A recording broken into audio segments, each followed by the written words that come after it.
I'm just so grateful that you decided to do this. I remember when I found you on Instagram, and I've just been loving everything that your shop puts out. So I'm very, very excited about this. I think what I'll do is just start out by asking you about the name of your store. Yeah. I came up with my name like 13 years ago when I started an Etsy shop. It still fits, and I still am amused by this name. Found this like huge medical textbook from like the 1900s, and it had a section called illnesses peculiar to women, which was, the symptoms were like very vague, like anxiety, shortness of breath, sexual desire, female desire. And like the one I like the most is like causes trouble to others. Like, what does that mean? So clothing is often seen as kind of superficial and women's stuff and like hysterical. So I was like, this is the perfect name for my shop. Fashion is like art, and it is so meaningful. And there's like fashion exhibits at museums and stuff. They're like some of the most widely attended. It's like protective and comfortable, but it's also beautiful and self-expression and art. And so that's what like resonates with me still with that name. I love that you came across it so long ago, but it's just like it fits. When you go to a museum, you're right, like they're so widely and greatly visited. And so just like our clothing and how we dress day to day. So it's also interesting, and it's something that it's how you choose to step out for the day and maybe express yourself, or maybe if you're feeling not in the mood, you can wear something that kind of keeps things quieter. And so I just love that you saw that and you embraced it and you're like, yes, this is perfect. Where did your own love story with fashion and clothing start? I've always been a dress girl. I like would wear the same thing for months as a child, but like I was a teenager in the late 90s. So in middle school, like mid to 2000s, I got really into thrifting, and like thrifting was so good then. The quality is just so good. I was very eccentric, and I would just wear these crazy thrifted outfits to like Catholic boarding school, and I did not fit in. I've spent so much of my life in thrift stores. They're not really good anymore because of fast fashion, and it's all that we have now. It was mostly fast fashion by the time I was going places, and then now it's like really just that, unless it's like the really small hidden places. I appreciate that with what you're doing and what you're sharing, we still get that really good quality clothing that like time was put into it and someone used their hands to make it, and it's not just going to fall apart in like a year or so. Yeah. You have to be careful with vintage though, because there's no guarantee for a 1930s chiffon dress how long that is going to last. There's like a siren song for those, like we love them. That might not be the best investment. Yeah, that's also true. Because someone took so much time making it too, like everything in me wants it to just last forever, even if maybe it can't. I have literally bins full of projects that I'm going to bring back to life, but there's only so much time. The treasure hunt, I think, is what got me into it. Then is the quality. I like really nice, well-made clothing, and I don't have the budget to like go to like Chanel. Not that I would want to go to Chanel, not my style. But like so like you can find all this stuff used. A lot of people just barely wear things and then are like, I'm done.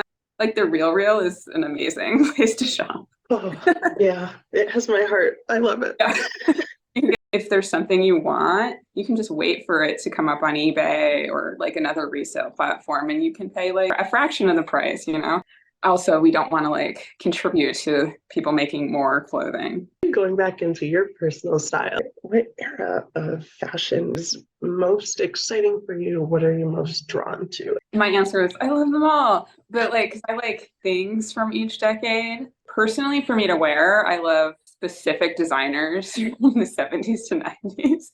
In general, if I'm sourcing for my store, a bias cut dress from the 30s mixed with like something from the 70s, and then the flashy like 90s designers like Todd Oldham, or like I really love Romeo Gilly.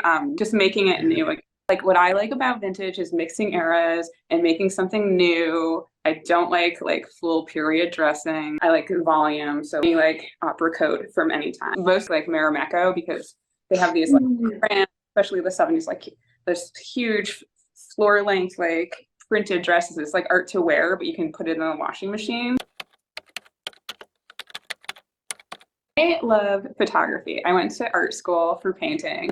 I had to find a way to have a creative career, and it took me a long time to get to having my own business. And I worked in retail for a long time. Any like creative aspect of the job, I've really enjoyed. Like I started working with models in the past 2 years, and that's like a whole new thing, and it's just so exciting. And I love taking like portraits. I've realized, and like styling. I really enjoy sewing buttons and mending.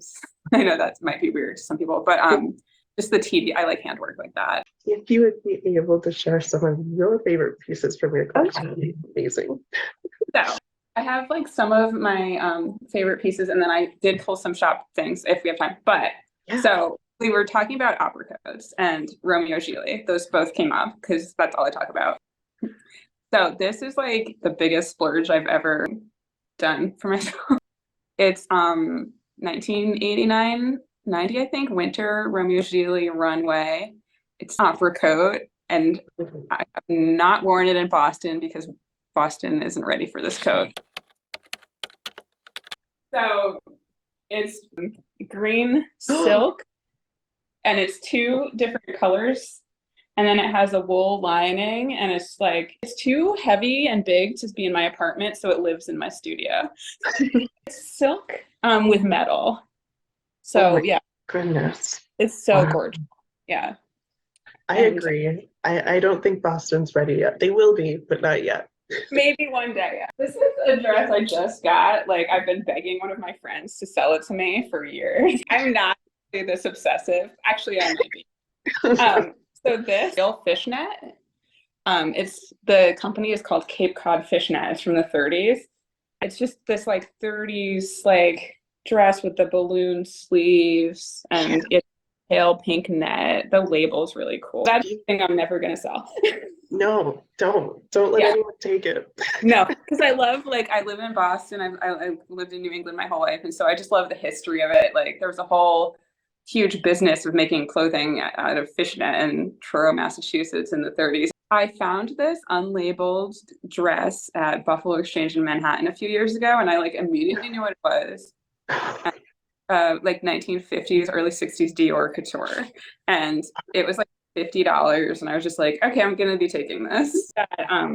This pretty like fringe that a lot of the things have, but like the thing that's so beautiful about Dior is the guts. Like I've had like that picture of the inside of a red dress like on my wall as a teenager, so to get to see one person and touch it, like all the but like all the boning and the interior. This is great. But it's one of like the most special pieces and I thrifted it. This is something that's available in my shop, and it's Jean Paul Gaultier. What I love about this is the reference to like the 20s with these really cool flowers. I think like you were talking about like all the details and vintage, and that's like what gets me too. Todd Oldham. This is a silk suit. I forget what year. It's probably for mid to earlier 90s. In rhinestones. So what I love so much about his stuff is it's fun, but he also just like took such great care with all of the details. Like the buttons were all custom made, and then this has like hot pink silk lining, and like these are bugs, these large buttons. Oh, they are. Oh my goodness. That's amazing. I'm like leaning into my computer as if that makes sense. You see it when I showed last week, and I can't believe it hasn't sold yet. It's for YSL. It's the blouse I've ever seen. It's like a butterfly. It's all silk. And JLo wore it apparently. It's bacon and eggs, but it's a silk gown, and it's a pinafore by Michael Volbrock. He was an illustrator and fashion designer, most popular in the 80s. I just, again, like art to wear, and it's fully sequined. So then what part of what you do brings you the most joy or the most comfort, and how do you hope that people feel when they wear vintage and the vintage they're getting from your store? I hope that people feel confident and beautiful when they wear the things from my shop.